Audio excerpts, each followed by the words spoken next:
Une petite histoire, en 2015, à Tombouctou. Lorsque nous avons rencontré, j'étais chargé de la sécurité donc de la plateforme aéroportière. Dans les patrouilles, nous avons rencontré des individus qui rôdaient autour.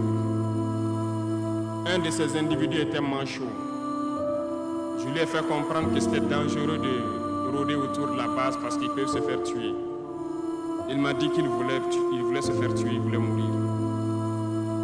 Et j'ai cherché à comprendre leur histoire. Certains étaient fous, d'autres étaient normaux, mais ils cherchaient à mourir à cause du terrorisme. Ils nous ont expliqué que lorsque les terroristes sont rentrés à Tombouctou, le manchot qui m'expliquait ça, un soir, les terroristes se sont pointés à son domicile.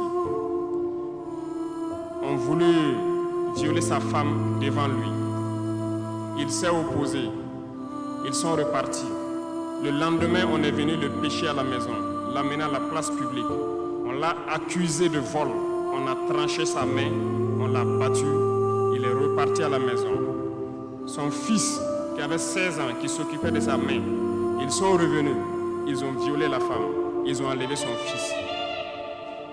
Ils ont continué à violer sa femme pendant des jours, jusqu'à ce que la femme se suicide. Et ils ont amené son fils, il n'a plus retrouvé son fils. Et lui, il préfère mourir. Voilà pourquoi il marche autour le jour qu'une sentinelle va lui tirer dessus. Ça lui fera plaisir. D'autres ont connu le même sort. Ils ont été enlevés de chez eux parce qu'ils refusaient que les terroristes touchent à leurs femmes ou à leurs filles. Et le lendemain, on vient les soustraire, on les amène à la place publique, on les battait à sang. Et après, ils allaient faire leur sale besoin. Beaucoup de familles ont été détruites ainsi. Ce sont des criminels, des violeurs, des bandits, des trafiquants de drogue qui sont armés et qui sèment désolation dans nos contrées.